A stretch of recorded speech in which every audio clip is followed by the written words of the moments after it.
the song. That's my way of saying good afternoon and welcome to Let's Talk Marriage.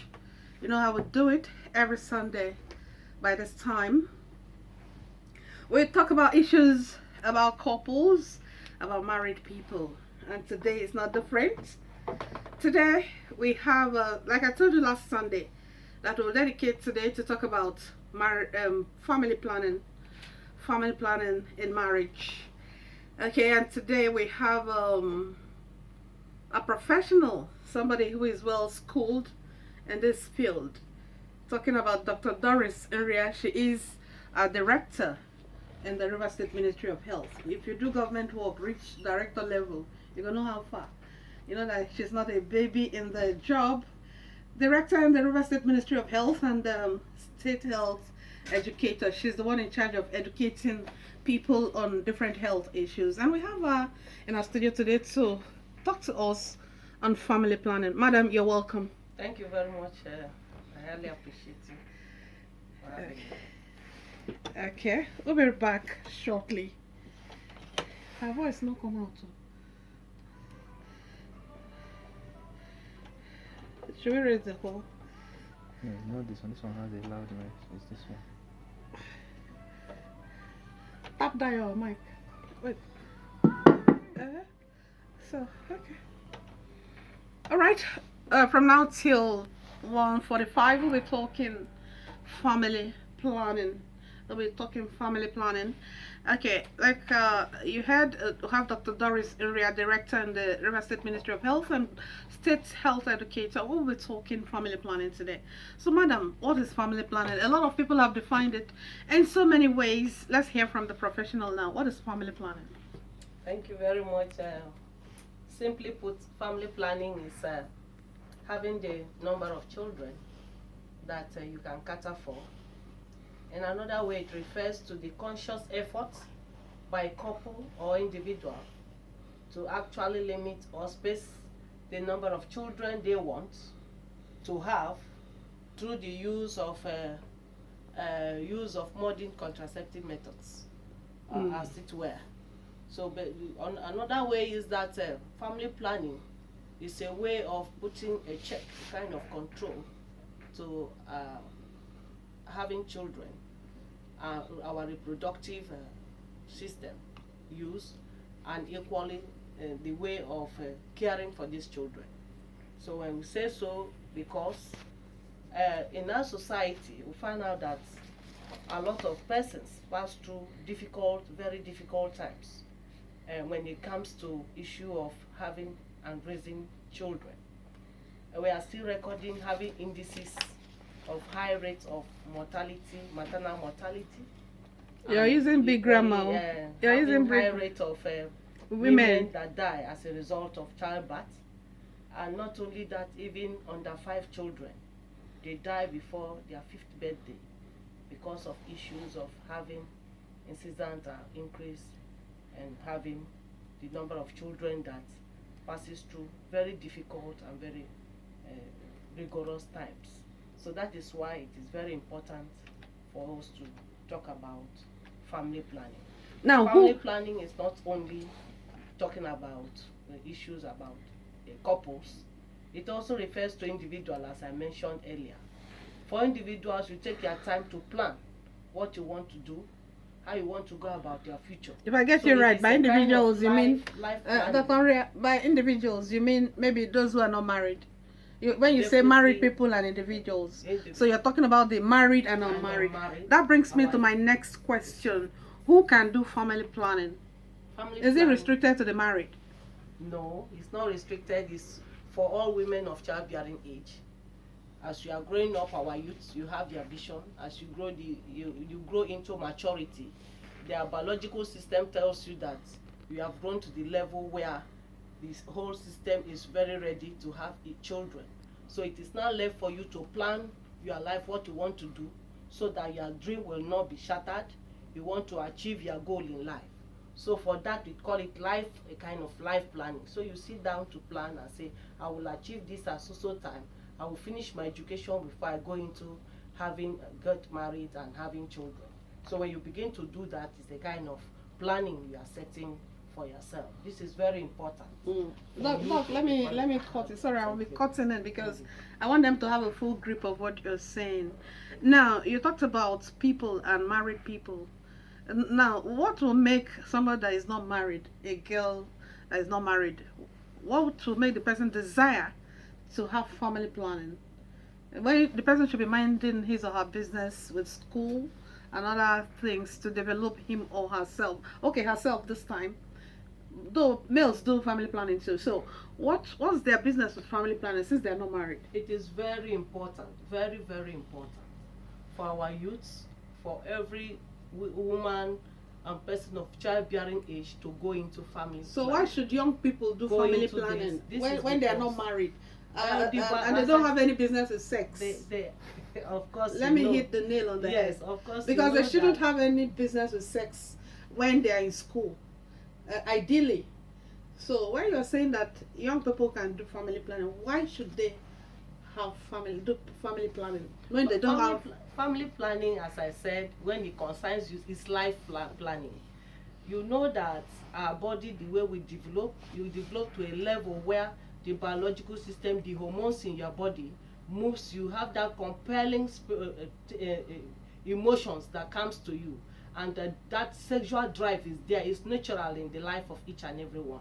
So if one cannot actually abstain from sex, it is advisable that the person takes up family planning method to be able to keep the person on check to achieve his own desire in life. That is why we encourage our youth to actually go in for family planning. When you say that they don't have any issue with family planning, it can be very, very okay, because we know that our youth, you go to the society, you go to our schools, they are either through peer pressure, they see things on television, they see things in other places, they read books, and this can compel them to go into sex when they are not ready for it. And once your biological system is ready, your hormones are there, definitely it can result to pregnancy, which you don't plan for, and that can lead you to unintended pregnancy. And in most cases, this youth will want to go into abortion, unsafe abortion, which can result to mortality, to death. So we encourage them to go in to our health facilities, have access to our health workers. They will now tell them what to do to keep themselves on check in order to achieve their purpose in life. So it is very important that the youth, both the married or unmarried, as I said earlier, to go into family planning. Okay, today we are looking at family planning for couples, so to speak. Why should a couple think of doing family planning? You've said to have the number of children they want to have, but let's look at the religious and cultural perspective. You know, some people cite an example in the Bible where a man known as Onan, spilled his semen on the floor, and the anger of God came on him, and he died instantly. So some people quote that passage of the Bible and say family planning is wrong for a Christian.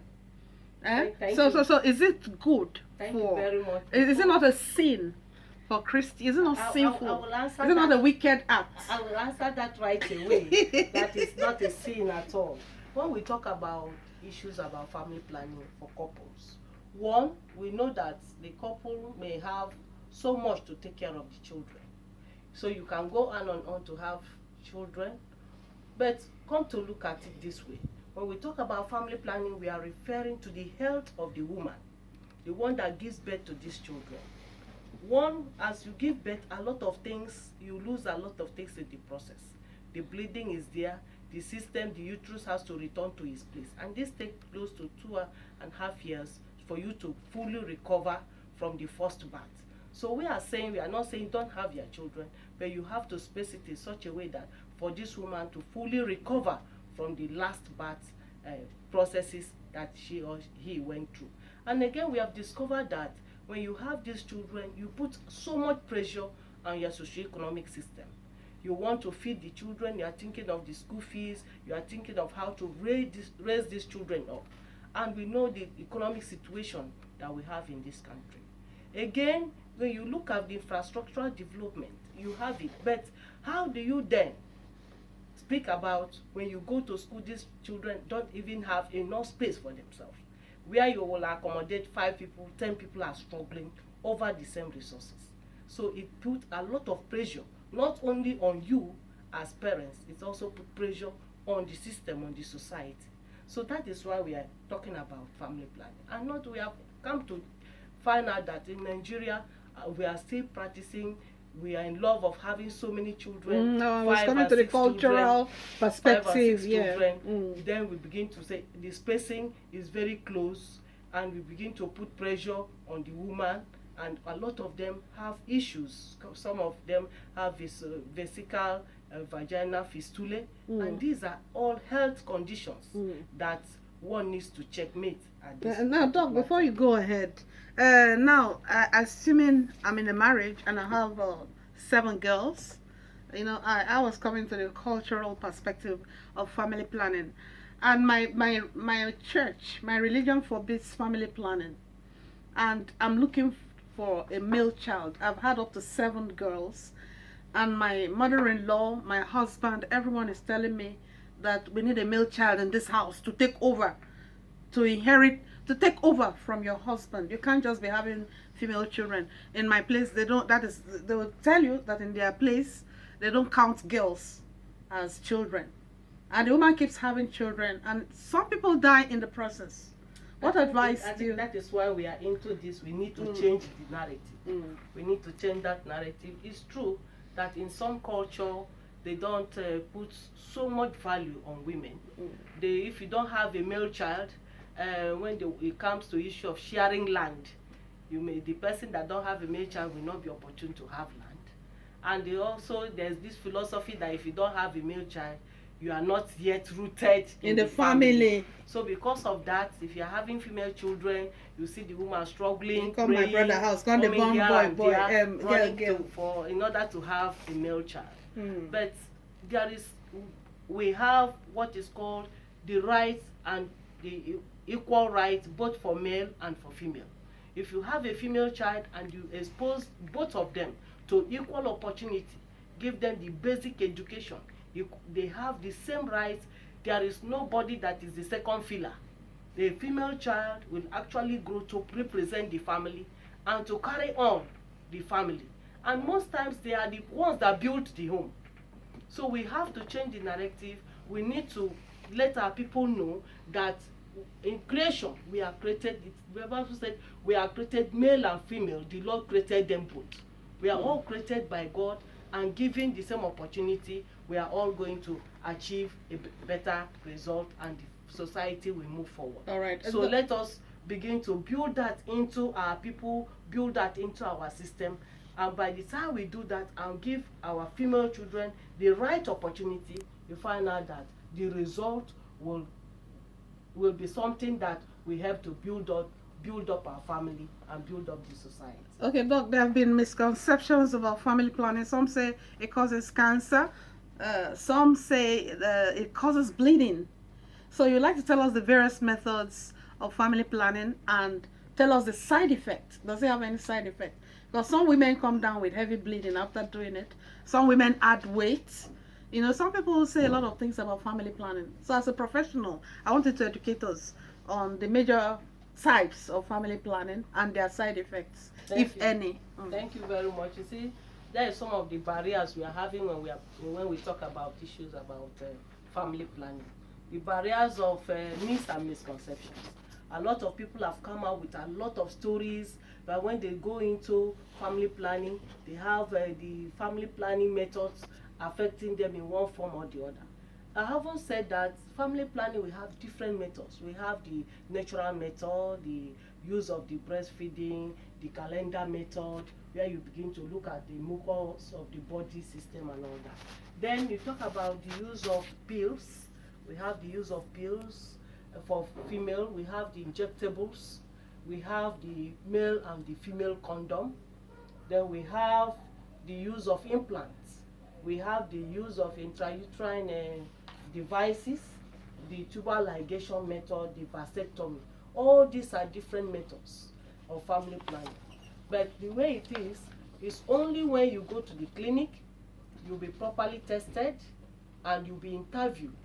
There will be a lot of counseling in the process before you will be introduced to taking up a method. So when you take up a method, what we should bear in mind is that these methods are very unique to individuals. The way your body works may not be the same. We have different body constituencies. So the way I react to things, even natural food, some may like eating egg, some may not like it taking egg, some react to some fruits. That is the way we are.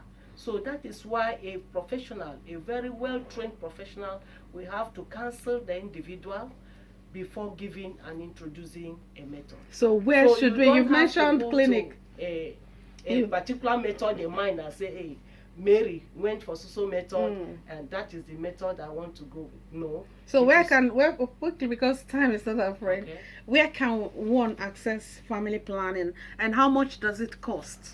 How much does the person need to pay in case a family wants to do family planning? Where can they get it, and how much is involved in family planning? Very interesting. I must mention here that family planning and government health facilities, they're given out free of charge. Nobody pays a dime for family planning.